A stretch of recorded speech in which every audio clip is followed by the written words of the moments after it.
J'offre une séance d'audit d'un point de vue technique. Vous êtes calé ou presque. Par contre, vous n'êtes toujours pas passé à l'action. Ça fait 5 ans, ça fait 10 ans, ça fait 15 ans que vous bloquez et vous savez que ce n'est pas une question de technicité. Il y a la loyauté. Donc en général, on parle de la famille. Vous voulez faire différemment que les autres et peut-être que vous voulez faire des choses qui n'ont pas été validées. Hello, je suis Axel et bienvenue sur ma nouvelle chaîne YouTube. Je suis coach professionnel et nous allons aborder, en tout cas dans un premier temps, tout ce qui est en rapport avec le passage à l'action. Après de nombreuses années de coaching et aussi des échanges que j'ai pu avoir avec des personnes, l'un des constats que j'ai pu faire, c'est que nous avons des rêves. Nous avons tous des rêves, nous avons des aspirations et des projets sur lesquels on a même déjà travaillé, avancé, etc. Mais combien il peut être compliqué pour nombreux d'entre nous de passer véritablement à l'action en fait sur ces projets. Alors aujourd'hui, nous allons apporter une thématique. En tout cas, dans les prochaines vidéos, nous allons apporter des thématiques qui sont autour des freins.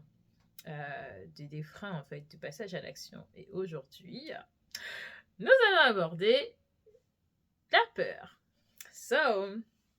Alors, il faut savoir, sur l'échelle émotionnelle, la peur se situe en bas, tout en bas. Donc, il y a, en fonction des échelles, vous avez 27 émotions. La première, c'est l'amour. La dernière, c'est la peur. Donc, imaginez 27 émotions. Enfin, il y a quand même, il y a quoi, 25 émotions entre les deux. Voilà, donc la peur, l'amour.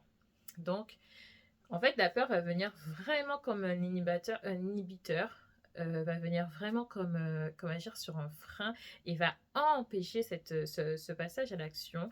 Dans les derniers aussi, on va retrouver en avant-dernier la culpabilité. Il me semble qu'on retrouve aussi la honte, mais en tout cas peur et culpabilité. Voilà, ce sont vraiment de véritables freins. Au quotidien quand on quand on s'inscrit en tout cas dans une peur. Généralement, on va retrouver quoi comme type de peur dans le cadre des projets? Il y a la peur de l'échec, et qui dit peur de l'échec dit peur de réussite. En général, elles sont ensemble. Enfin, elles viennent à deux. Voilà.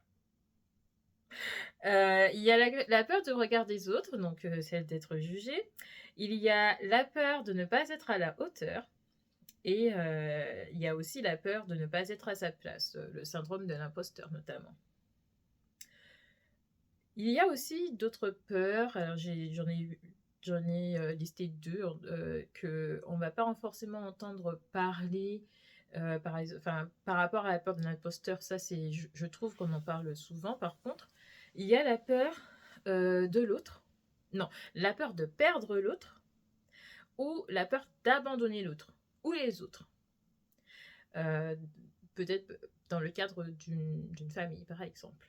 Il y a la peur aussi d'être différent. Et ça vient jouer, toucher au niveau des loyautés.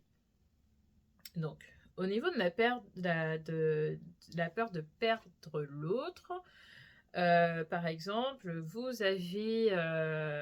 souhaitez voyager, faire le tour du monde, je ne sais pas, ou partir un an à l'étranger, et vous êtes en couple, vous pouvez avoir peur en fait que l'autre vous attende pas, que l'autre ne vienne pas avec vous, que l'autre vous quitte, etc. Pareil, hein, dans un foyer, vous avez peur d'abandonner, peut-être d'abandonner vos enfants, vous avez décidé de reprendre vos études, vous allez faire une formation, vous voulez faire une formation, mais qui va vous demander de vous déplacer de manière régulière, de ne pas être disponible pendant les week-ends, etc. Vous ne serez pas là au goûter, etc. Bon, il peut y avoir différentes choses qui peuvent créer justement cette peur d'abandonner. Voilà, c'est cette peur d'abandonner les autres. Et la peur d'être différent, en général, alors je ne vais pas faire une généralité, mais dans un premier temps, étant donné que notre premier cercle, c'est notre famille ou les amis, soit les amis, enfin voilà, c'est soit les amis et la famille, il y a la loyauté. Donc en général, on parle de la famille. Vous voulez faire différemment que les autres, et peut-être que vous voulez faire des choses qui n'ont pas été validées. C'est-à-dire que peut-être l'oncle Charles avait décidé de faire, je sais pas, voilà, avait fait quelque chose et ça n'avait jamais été validé par la famille. Et vous voulez 20 ans plus tard faire la même chose. Voilà, donc il y a cette certaine naïveté. Je fais pas, quels sont les risques? Voilà. Donc ça peut s'illustrer comment? Ben, dans la famille, il y a personne qui a le bac.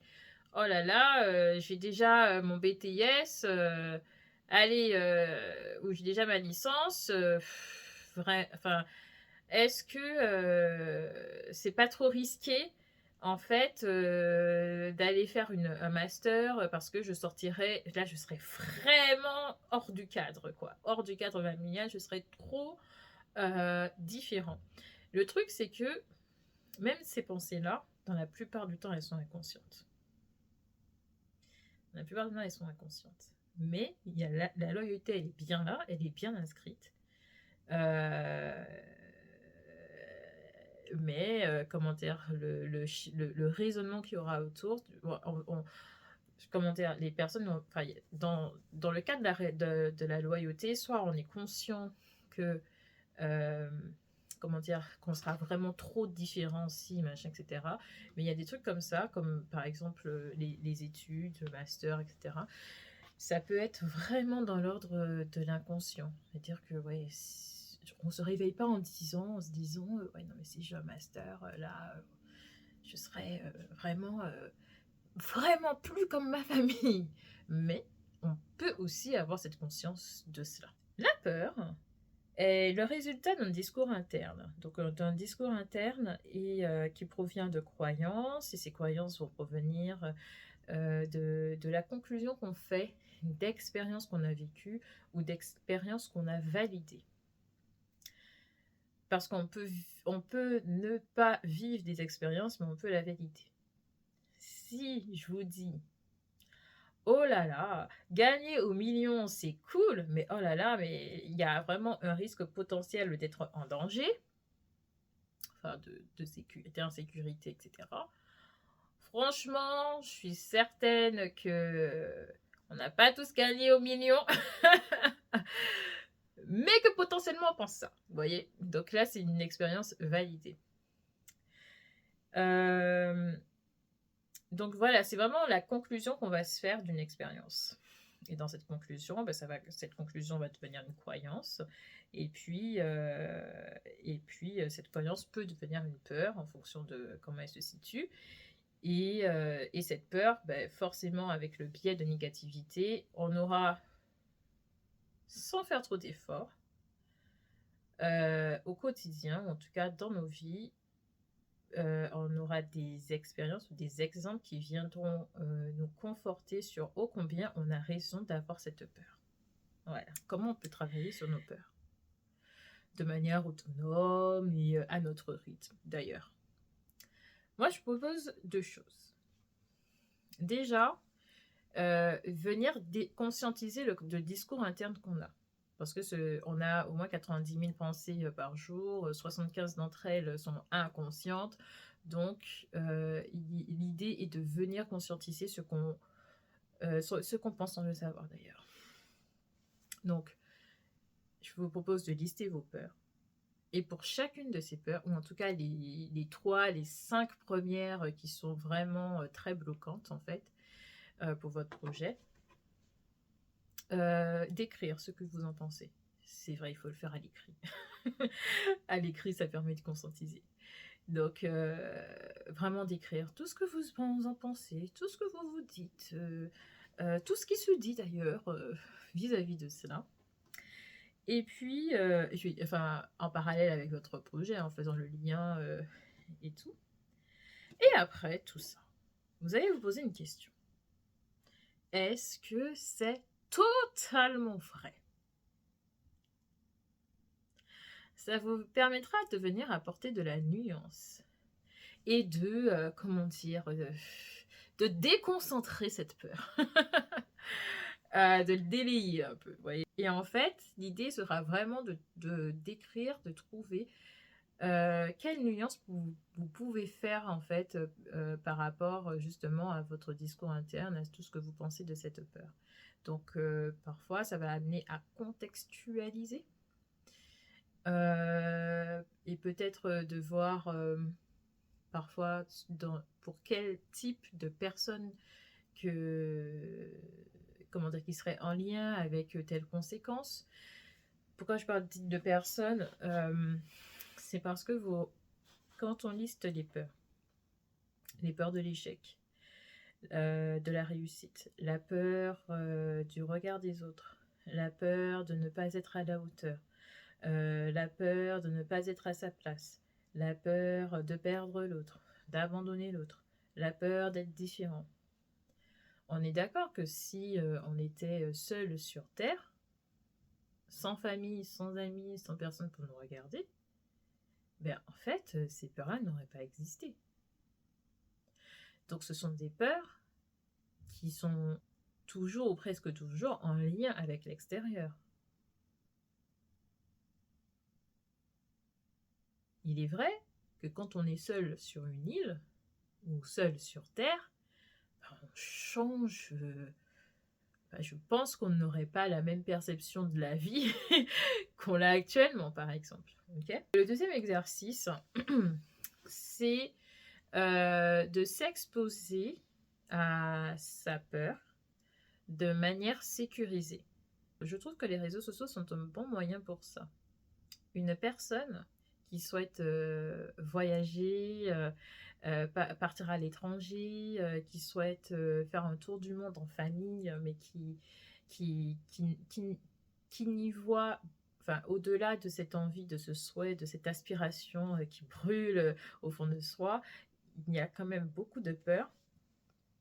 En fait, pour s'y exposer, une personne pourrait suivre des comptes Insta, ou TikTok ou autres, hein, de personnes, de familles qui alimentent, enfin qui documentent en tout cas leur voyage et pourraient venir, en fait, en tout cas les suivre vraiment dans cette perspective, ok, quelles étaient et quelles sont leurs problématiques, quelles sont les solutions qu'elles ont trouvées et comment elles ont aussi pu contourner ces problématiques.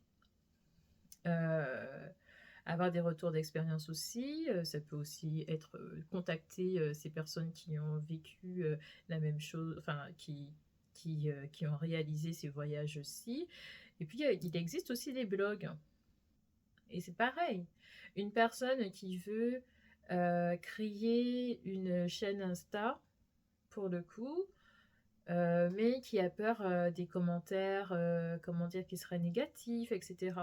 Eh ben, habituez-vous à lire les commentaires et posez-vous cette question de, ok, les commentaires finalement, sont-ils tous méchants? Et peut-être qu'il y a une catégorie de personnes qui sont... il y a des catégories de personnes, il y a des personnes rageuses et il y a des personnes plutôt dans la bienveillance, vous voyez? Donc vraiment, aller chercher la nuance, aller chercher comment les personnes, quelles sont les solutions qu'elles ont trouvées à leurs problématiques, comment elles peuvent aussi se protéger de certains risques, de certaines peurs, de certains inconvénients. En tout cas, c'est une des manières de s'exposer de manière sécurisée, c'est par le fait de vivre l'expérience au regard, à travers l'expérience d'une autre. Voilà. J'offre une séance d'audit aux personnes qui ont des projets, des aspirations, qui ont déjà travaillé plus ou moins sur le comment faire d'un point de vue technique. Vous êtes calé ou presque. Par contre, vous n'êtes toujours pas passé à l'action.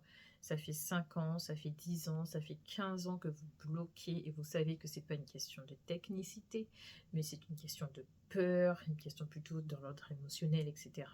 Et bien à vous, je vous propose une séance d'audit.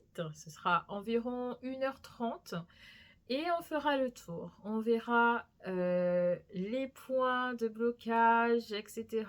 Vous allez repartir avec des prises de conscience, de quoi travailler seul ou de manière accompagnée à votre rythme. Vous aurez le lien pour la prise de rendez-vous dans le descriptif de la vidéo. Et d'ici là, si vous avez un ami, une amie, un membre de la famille, des connaissances qui ont besoin d'entendre cette vidéo, qui ont besoin très certainement de faire cet audit, n'hésitez pas à leur partager cette vidéo. Je vous laisse aussi commenter comment vous êtes passé à l'action sur des projets que vous avez à cœur et aussi quels sont vos blocages actuels. N'hésitez pas, likez. On dit quoi? Likez, commentez, j'y fais, partagez cette vidéo, c'est ok. Et on se retrouve à la prochaine vidéo.